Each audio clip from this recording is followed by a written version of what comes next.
اے نبی اور اے ان کے ساتھ ایمان لانے والوں، تمہیں جن مصائب سے کا سابقہ ہے اور سامنا ہے، جن شدید امتحانات و ابتلاعات سے تم گزر رہے ہو، ان میں تمہارے اندر صبر اور استقامت پیدا کرنے کے لیے سب سے بڑا سہارا قرآن مجید ہے۔ زیادہ سے زیادہ اس کو پڑھو اور پڑھتے رہو اور پڑھتے رہو اور پڑھتے رہو۔ آپ کو معلوم ہے بالکل آغاز میں حضور کو کیا حکم دیا گیا تھا؟ یا ایھا المزمل قم اللیل الا قلیلا نصفہ او انقص منہ قلیلا او زد علیہ ورتل القرآن ترتیلا۔ اے نبی، جو بہت بھاری بوجھ آپ پر ہم ڈالنے والے ہیں، انا سنلقی علیک قولا ثقیلا، بہت بھاری بوجھ، اس کے لیے اپنے آپ کو تیار کر لیجئے۔ تیار کیسے کریں گے؟ ڈنڈ بیٹھ کے نہیں نکالنی ہے، یہاں پہلوانی درکار نہیں ہے، جسمانی پہلوانی۔ یہاں کیا ہے؟ وہ روحانی قوت جو قرآن مجید کی بنیاد پر وجود میں آتی ہے۔ لہذا راتوں کو آپ جاگتے رہا کیجئے سوائے تھوڑے سے حصے کے، یعنی آدھی رات، یا اس میں سے کچھ کم کر لیں یعنی تہائی رات، یا زیادہ کریں 2/3 رات۔ ورتل القرآن ترتیلا، اور پڑھتے رہیے قرآن کو ترتیل کے ساتھ، ٹھہر ٹھہر کر، رک رک کر۔ یہ اصل میں ترتیل ہے کہ جس سے کہ در حقیقت تاثیر جو ہے وہ جذب ہوتی ہے۔ آپ کو معلوم ہے تیز بارش اتنی مفید نہیں ہوتی زراعت کے لیے جتنی کہ ہلکی ہلکی ہلکی ہلکی مسلسل زیادہ دیر تک بارش، اس لیے کہ وہ جذب ہوتی جائے گی، جذب ہوتی جائے گی، جذب ہوتی جائے گی، اور تیز بارش کا ریلا آئے گا وہ بہ جائے گا۔ لہذا قرآن کو تھوڑا تھوڑا رک رک کر پڑھنا۔ الحمدللہ رب العالمین۔ اب رکو، غور کرو کیا کہا ہے، کیا الفاظ ہیں، کیا معنی ہے۔ الرحمن الرحیم، پھر رکو، سوچو کیا پڑھا، کیا الفاظ ہیں، کیا معنی ہے۔ اس طرح رک رک کر ترتیل اسے کہتے ہیں۔ اس کا نتیجہ کیا ہوتا ہے؟ یہ دل میں جذب ہوتا ہے۔ جیسے میں نے کہا کہ ہلکی بارش جو ہے وہ زمین میں جذب ہوتی ہے، اور زمین کے اندر جو رویدگی ہے، جو چھپی ہوئی ہے، اس کے خزانوں کو نکال کر باہر لے آتی ہے۔ اسی طرح قرآن کا رک رک کر، ٹھہر ٹھہر کر، سمجھ سمجھ کر، کہیں آیت آ گئی ہے عذاب کی تو رک کر اللہ سے، اے اللہ مجھے اس عذاب سے بچائیے، اللہم قنی عذاب النار، اے اللہ مجھے بچائیے اس عذاب سے، یا مجیرو یا مجیرو یا مجیر اجرنا من النار، اے اللہ، اے بچانے والے، اے بچانے والے، اے بچانے والے، ہمیں آگ سے بچا لیجیے۔ کہیں جنت کی دعا، پھر کو کا ذکر آ گیا، اللہم ارزقنا جنہ، اے اللہ ہمیں نصیب فرما جنت، اللہم ادخلنا فی جنتک، اے اللہ ہمیں اپنی جنت میں ڈال۔ یہ ہے رفتہ رفتہ ساتھ ساتھ وہ کیفیات بھی وارد کرنا اپنے اوپر، اس سے پھر اندر وہ قوت ابھرتی ہے روحانی، قلب کی گہرائیوں سے جو چشمے ابلیں گے طاقت کے، استقامت کے، ہمت کے، اس کا آپ اندازہ نہیں کر سکتے۔ آپ نے سنا ہوگا حضور نے سورہ رحمان کے بارے میں فرمایا ہے، سورۃ الرحمان عروس القرآن، یہ سورہ رحمان جو ہے یہ قرآن کی دلہن ہے۔ جیسے دلہن کو آپ خوشنما لباس پہناتے ہیں، آراستہ پیراستہ اس کو گہنے اور اس کو زیور پہناتے ہیں، تو جس طریقے سے سجاتے ہیں آپ دلہن کو، اللہ تعالیٰ نے ایک سورت قرآن مجید میں یہ ایسی رکھی ہے سورہ رحمان کی، اسے خوب سجایا ہے۔ اس میں الفاظ کا در و بست، اس کا اپنا ایک ڈیوائن میوزک ہے۔ وہ تو اللہ تعالیٰ قراء جو ہے، خاص طور پر مصر کے قراء، اللہ تعالیٰ ان پر رحمت نازل فرمائے، ان کی خطاؤں سے درگزر کرے۔ جس طرح قرآن کے انٹرنسک میوزک کو انہوں نے واضح کیا ہے۔ واقعہ یہ ہے کہ اگر یہ لوگ نہ ہوتے، شیخ عبد الباسط محمد عبد الصمد، شیخ محمود خلیل الحسنی، یہ لوگ کہ جنہوں نے قرآن کے اس غنا، میوزک، یہ لفظ جو ہے آپ حیران نہ ہو کہ میں یہ کوئی توہین کر رہا ہوں قرآن کی، حضور نے یہ لفظ استعمال کیا ہے، تغنو، اس قرآن کو اچھی سے اچھی خوشلہانی کے ساتھ پڑھو۔ من لم یتغن بالقرآن فلیس منا، جو قرآن کو بہتر سے بہتر انداز میں، اچھی سے اچھی آواز میں، خوشلہانی کے ساتھ پڑھنے کی کوشش نہیں کرتا، وہ ہم میں سے نہیں ہے۔ بلکہ ایک مرتبہ حضور رات کے وقت آپ گشت پر تھے اپنے ساتھیوں کے حالات معلوم کرنے کے لیے۔ حضرت ابو موسیٰ اشعری رضی اللہ تعالیٰ عنہ ایک صحابی ہیں، ان کے گھر کے پاس سے گزر ہوا، وہ رات کو تہجد پڑھ رہے تھے، کھڑے ہوئے کیف کے عالم میں قرآن تلاوت کر رہے ہیں۔ حضور کو بہت پسند آئی ان کی قرات، کافی دیر تک وہاں کھڑے سنتے رہے۔ اب انہیں کیا پتا کون سن رہا ہے، بالکل اسی طرح سمجھ لیجئے ایک بات یاد آئی ہے، حضور فرماتے ہیں کہ جس طرح کان لگا کر اللہ قرآن کو سنتا ہے کسی چیز کو نہیں سنتا۔ ہمیں نظر نہیں آتا نا، ہمیں معلوم نہیں ہے، ہم قرآن پڑھ رہے ہیں تو سننے والا کون ہے؟ سب سے زیادہ کان لگا کر خود اللہ۔ یہاں اس لیے مجھے یاد آیا کہ ابو موسیٰ اشعری کو کیا پتا تھا کہ کون سن رہا ہے؟ وہ اپنی کیفیت میں نماز میں تہجد میں قرآن کی تلاوت کر رہے تھے، اور ظاہر بات ہے ان کے گھر ایکڑوں میں بنے ہوئے نہیں تھے، ایک ایک کمرہ، ایک ایک کوئی حجرہ، ایسے ہی تو گھر تھے نا صحابہ کے، لہذا حضور پاس سے گزرے، آواز آئی، کافی دیر سنتے رہے۔ اس کے بعد آپ تشریف لے گئے، صبح فجر میں ملاقات ہوئی تو حضور نے تحسین کے انداز میں فرمایا، یا ابا موسیٰ انک قد اوتیت مزمارا من مزامیر آل داؤد، اے ابو موسیٰ تمہیں تو آل داؤد کے سازوں میں سے ایک ساز اللہ نے عطا فرما دیا۔ جس طرح حضرت داؤد، لہن داؤدی مشہور ہے کہ جب وہ پچھلے پہر رات کو حمد کے ترانے الاپتے تھے، قرآن میں ہے کہ پرندے شامل ہو جاتے تھے ساتھ، اور پہاڑ وجد میں آتے تھے، پہاڑ بھی ان کے ساتھ شریک ہوتے تھے۔ تو جس طرح کا اللہ نے ان کو لہن عطا فرمایا تھا، حضور نے تحسین کے انداز میں فرمایا، ہے ابو موسیٰ اشعری اللہ نے تمہیں بھی آل داؤد کے سازوں میں سے ایک ساز عطا فرمایا۔ بہرحال قرآن مجید کا جو یہ میوزک ہے، قرآن کے الفاظ کا جو حسن ہے، جہاں تک حسن معنوی ہے وہ تو ہر لفظ میں ہے، لیکن یہ حسن ظاہری، حسن صوتی، حسن لفظی، یہ اپنے کلائمیکس پر آپ کو نظر آئے گا سورہ رحمان۔ لیکن قرآن میں یہ سورت اس اعتبار سے بھی ممتاز ہے، اس کی 4 آیات پر ذرا توجہ کریں گے، عجیب حقائق سامنے آئیں گے۔ جہاں یہ قرآن مجید کے حسن صوت اور حسن لفظی کی معراج ہے، وہیں اس کی پہلی 4 آیات میں 4 چوٹی کی چیزوں کا ذکر ہے، سب سے اونچی چیز۔ پہلی آیت کیا ہے؟ الرحمن، ایک آیت ہو گئی۔ رحمان کیا ہے؟ اللہ کا نام ہے۔ کبھی آپ نے غور کیا اللہ کے ناموں میں سب سے پیارا نام کون سا ہوگا؟ رحمان۔ کیوں؟ اس کا مادہ کیا ہے؟ رحمت۔ ہمیں سب سے بڑھ کر جس چیز کی ضرورت ہے وہ کیا ہے؟ رحمت خداوندی۔ نام اچھی طرح سن لیجئے اس حضور کے قول کو۔ حضور فرماتے ہیں کوئی شخص جنت میں مجرد اپنے عمل کی بنیاد پر داخل نہیں ہو سکے گا جب تک کہ رحمت خداوندی دستگیری نہ کرے۔ کسی صحابی نے بڑی ہمت اور جرأت کا ثبوت دیا کہ پوچھ لیا، کیا حضور آپ بھی؟ جب آپ نے فرمایا کوئی شخص داخل نہیں ہو سکتا جنت میں محض اپنے عمل کی بنیاد پر جب تک کہ رحمت خداوندی جو ہے وہ دستگیری نہ فرمائے۔ پوچھا گیا کیا آپ بھی؟ آپ نے فرمایا ہاں میں بھی۔ آپ انداز کیجئے کہ اگر محمد الرسول اللہ بھی رحمت خداوندی کے ضرورت مند ہوں تو تابع دیگراں چہ رسد، ہماری تو سب سے بڑی ضرورت رحمت خداوندی۔ اب یہ رحمت جو ہے قرآن مجید میں اللہ تعالیٰ کی یہ شان 2 الفاظ کے ذریعے سے آتی ہے، رحیم اور رحمان، اور کوئی مادہ نہیں ہے جس سے 2 نام بنتے ہوں اللہ کا، لیکن یہ مادہ ہے واحد رحمت کا کہ جس سے رحمان بھی ہے رحیم بھی ہے۔ رحیم صفت مشبہ ہے، رحمت دائم ہو جائے گی، مستقل ہوگی تو رحیم کہیں گے، اور رحمان اس میں رحمت کی ہے وہ شان ہے کہ جیسے ٹھاٹھے مارتا ہوا سمندر ہو، ہیجان کی کیفیت، طوفانی کیفیت، رحمت خداوندی کا طوفانی جوش، وہ ہے رحمان۔ آپ تو رہتے اس علاقے میں ہیں، آپ کو معلوم ہے عرب اگر بھوکا مرا جا رہا ہو تو کیا کہے گا؟ انا جوعان۔ پیاسا مرا جا رہا ہو انا عطشان۔ بہت غضبناک ہوگا غضبان، غضبان آصفہ قرآن میں آیا، بہت غضبناک۔ رحمان جس کی رحمت جو ہے جوش میں ہے، ٹھاٹھے مارتے ہوئے سمندر کے معنی۔ تو یہ اللہ تعالیٰ کے ناموں میں سب سے پیارا نام۔ اب آگے چلیے، الرحمن علم القرآن، رحمان نے قرآن سکھایا۔ رحمت خداوندی کا سب سے بڑا مظہر، رحمان کی رحمانیت کا سب سے بڑا مظہر قرآن ہے۔ ان میں جو منطقی ربط ہے اس کو سمجھتے جائیے۔ اچھا آپ یہ سوچئے، جو علم بھی انسان کو حاصل ہوا وہ کس نے دیا؟ اللہ نے۔ سائنس کا علم کس نے دیا؟ اللہ نے۔ علم آدم الاسماء کلھا، وہ علم الاسماء جو حضرت آدم کو دے دیا گیا تھا ازل میں، یہ اسی کا ظہور ہے، یہ اسی کی ایکسفولیشن ہے جو ہو رہی ہے اور ہوتی رہے گی ابھی۔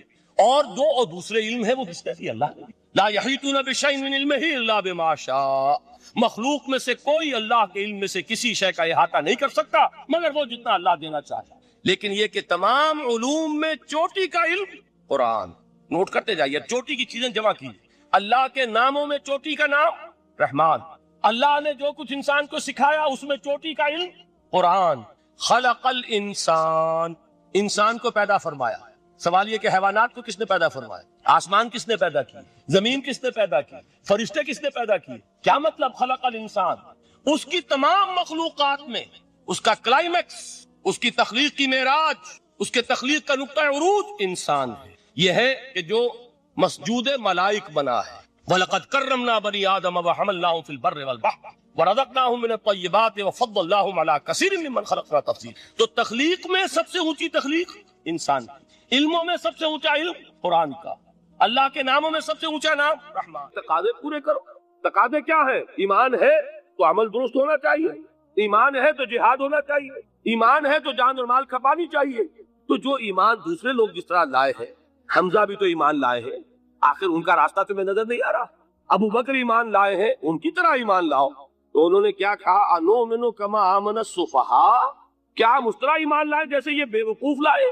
سفیہ کا لفظ تو سبھی جانتے ہیں، یہ سفہاء کسے کہہ رہے ہیں؟ آپ نے پڑھا تو بہت مرتبہ ہوگا ان آیات کو، کبھی سوچا کس کو کہہ رہے ہیں؟ وہ ابو بکر کو کہہ رہے ہیں، وہ حمزہ کو کہہ رہے ہیں، وہ عمر کو کہہ رہے ہیں. ان کی تو مت ماری گئی، غرہ ہؤلاء دینہم، انہیں تو کوئی ہوش ہی نہیں. 2 مرتبہ حضرت ابو بکر نے وہ کام کیا ہے کہ ہر ورلڈلی وائڈ انسان یہ کہے گا کہ حماقت کی ہے جس کے سامنے دنیا ہے. جب ہجرت کے لیے حضور تشریف لے جا رہے تھے، 40,000 درہم کا سرمایہ تھا، جبکہ حضرت ابو بکر ایمان لائے.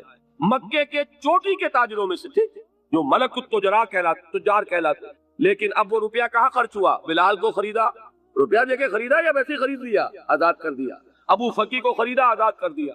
6 ہیں غلام اور کنیزیں محمد رسول اللہ پر ایمان لانے والے جن کو ابو بکر نے اپنے پیسے سے خریدا اور آزاد کیا. یہ روپیہ تو پگھل رہا ہے نا، جو تھوڑی بہت پونجی رہ گئی ہے. تو جب حضرت حضور ہجرت کے لیے تشریف لے جا رہے، وہ ساری پونجی اپنے ساتھ لے گئے، گھر والوں کو چھوڑ کر گئے. بوڑھا باپ، اندھا ابو قحافہ، بعد میں وہ بھی ایمان لے آئے. اور یہ ابو بکر ہے کہ جن کی 3 نسلیں ایک وقت میں موجود تھی مسلمانوں کی. ابو قحافہ مومن، ابو بکر مومن، اور ابو بکر کی اولاد میں عائشہ، اسما اور ابو بکر اور عبد الرحمن ابن ابی بکر. یہ کون ہے؟ تو 3 نسلیں جس کی بیک وقت رہی ہیں ایمان میں، وہ شاذ لوگ ہیں، ان میں ابو بکر. لیکن یہ کہ اس وقت تک ابو قحافہ ایمان نہیں لائے تھے، والد نابینا تھے. تو والد ہے، بیٹیاں ہیں، حضرت عائشہ، حضرت اسما، حضرت رضی اللہ تعالیٰ عنہما، بیوی ہے، کچھ نہیں چھوڑ کے گئے ایک پیسہ. جب باپ کو معلوم ہوا بیٹا چلا گیا محمد کے ساتھ صلی اللہ علیہ وسلم، شخص غصے میں ہے، پیٹ و تاب میں ہے. اب ہمارا کون والی وارث ہوگا؟ کون ہے ہماری خبر گیری کرنے والا؟ بیٹیوں سے، پوتیوں سے اپنے پوچھتے کچھ چھوڑ کے بھی گیا کہ نہیں؟ ان کا ہاں ابا جان. کیا کیا انہوں نے؟ کبھی پڑھے ہیں واقعات؟ کچھ کنکر روڑے لیے، ایک کپڑے میں پوٹلی بنائی اور اندھے دادا کا ہاتھ اوپر کروایا. دیکھیے دادا جان، یہ چھوڑ گئے ہیں، یہ مال ہے، یہ سونے اور چاندی کے سکے ہیں، ابا جان ہمیں ایسے نہیں چھوڑ کر گئے. واقعہ کیا ہے کہ ایک پیسہ نہیں چھوڑا ابو بکر نے گھر والوں کے لیے، سب کچھ لے گئے کہ کیا پتہ محمد کے ساتھ جا رہا ہوں، کس وقت کیا ضرورت پیش آ جائے سرکار. تو یہ کوئی عقل مندی کی بات ہے؟ اپنے غریبانوں میں جا کے آپ یہ عقل مندی کریں گے؟ کہیں چاہے نہ، یہ بات دوسری ہے. لیکن یہ کہ اس کو کون ہم میں سے عقل مندی کہے گا؟ اسی طریقے سے جب غزوہ تبوک کا وقت آیا، وہ واقعہ تو بہت مشہور ہے. حضرت عمر فرماتے ہیں کہ اس زمانے میں میرے پاس اتفاقاً پیسہ بہت تھا. میں نے یہ سوچا دل میں کہ اس مرحلے پر تو میں ابو بکر سے بازی لے جاؤں گا. مسابقت ان میں بھی تھی، لیکن نیکی کی مسابقت، خیر کی مسابقت، انفاق فی سبیل اللہ کی مسابقت. تو میں نے سوچا کہ میں بازی لے جاؤں گا. میں نے کیا کیا؟ کل دولت جو تھی اس کے 2 حصے کیے. ایک حصہ گھر رکھا اور ایک لا کے حضور کی خدمت میں پیش کر دیا. حضور نے پوچھا کہ عمر گھر والوں کے لیے کچھ چھوڑا؟ کہ جی ہاں، نصف کیا میں نے، نصف اللہ کی راہ میں حاضر ہے، نصف چھوڑا ہے. ٹھیک ہے. اب وہ آئے ابو بکر، پوچھا حضور نے ابو بکر گھر والوں کے لیے کچھ چھوڑا؟ کہ نہیں. صدیق کے لیے ہے خدا کا رسول، بس.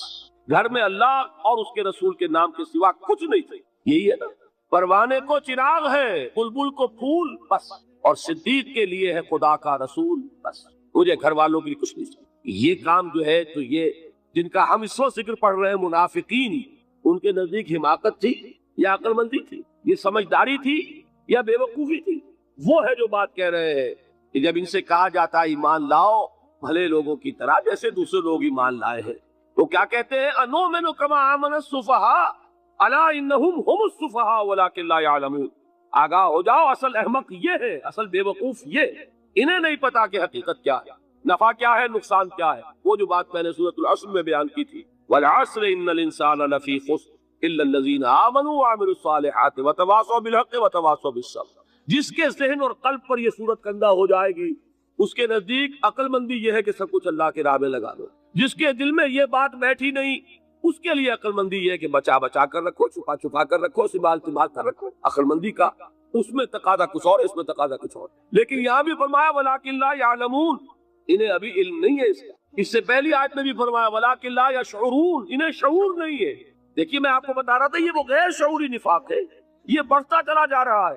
پہلے جھوٹا بہانہ تھا، پھر جھوٹی قسمیں ہوئی، پھر دشمنی ہو گئی صادق الایمان، جو جان اور مال لگا رہے ہیں، نچھاور کر رہے ہیں پروانہ وار، اللہ پر، اللہ کے دین کے اوپر نثار کر رہے ہیں اپنے آپ کو، ان سے عداوت، ان سے دشمنی، ان کا بغض، یہ تھرڈ سٹیج تک پہنچ گئے۔